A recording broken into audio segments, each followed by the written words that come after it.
बिस्मिल्लाहिर्रहमानिर्रहीम। अस्सलामुअलैकुम। 11 जून 2021 के लिहाज से सऊदी वज़ारत सेहत ने वबाई मर्ज़ कोरोना की 24 घंटे के लिहाज से रिपोर्ट जारी कर दी है, जिसमें बताया गया है कि पिछले 24 घंटों के दौरान 1175 अफराद वबाई मर्ज़ कोरोना का सऊदी अरब में शिकार हो चुके हैं, जबकि 18 अफराद पिछले 24 घंटों में कोरोना की बिना पर इंतकाल भी कर गए हैं। इन्ना लिल्लाहि व इन्ना इलैहि राजिऊन।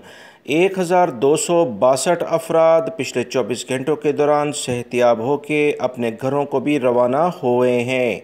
सऊदी वज़ारत सेहत ने आज की रिपोर्ट के बारे में मज़ीद जो इतलात शेयर की हैं, उसके मुताबिक मक्कातुल मुकर्रमा रीजन आज भी टॉप लिस्टेड है। 376 अफराद। मक्कातुल मुकर्रमा रीजन जिसमें जद्दा भी शामिल है, यहाँ पर देखे गए हैं 376 अफराद। पिछले दिनों 400 के करीब अफराद आ रहे थे, आज थोड़ी सी इसमें कमी है। रियाद रीजन जो सऊदी अरब का आबादी के लिहाज से सबसे बड़ा रीजन है, 258 अफराद यहाँ मुतासिर हुए हैं।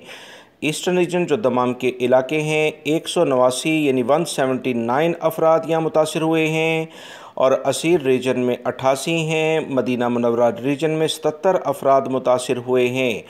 जज़ान रीजन में 67 अफराद हैं। अलकसीम रीजन में 41, तबूक रीजन में 26, नजरान रीजन के अंदर 19, अलबहार रीजन में 18 है, हायल रीजन में 17 है। नॉर्दर्न बॉर्डर जो शुमाली हदूद के इलाके हैं, 6 अफराद यहाँ कोरोना से मुतासिर हुए हैं। अलजौफ़ रीजन जो आबादी के लिहाज से एक छोटा इलाका है, सकाका का इलाका ये कहलाता है, 3 अफराद मुतासिर हुए हैं। एक्टिव केसेस सऊदी अरब में रिपोर्ट के मुताबिक 10,112 रिकॉर्ड पर हैं, जबकि 1,559 अफराद इंतहाई बुरी कंडीशन में हैं। इनके लिए खुसूसी तौर पर दुआ की जाए। सऊदी वज़ारत सेहत ने मज़ीद कहा, तमाम लोग एहतियात लाजमी तौर पर इख्तियार करें। वीडियो लाइक करके शेयर भी कीजिएगा। अस्सलामु अलैकुम।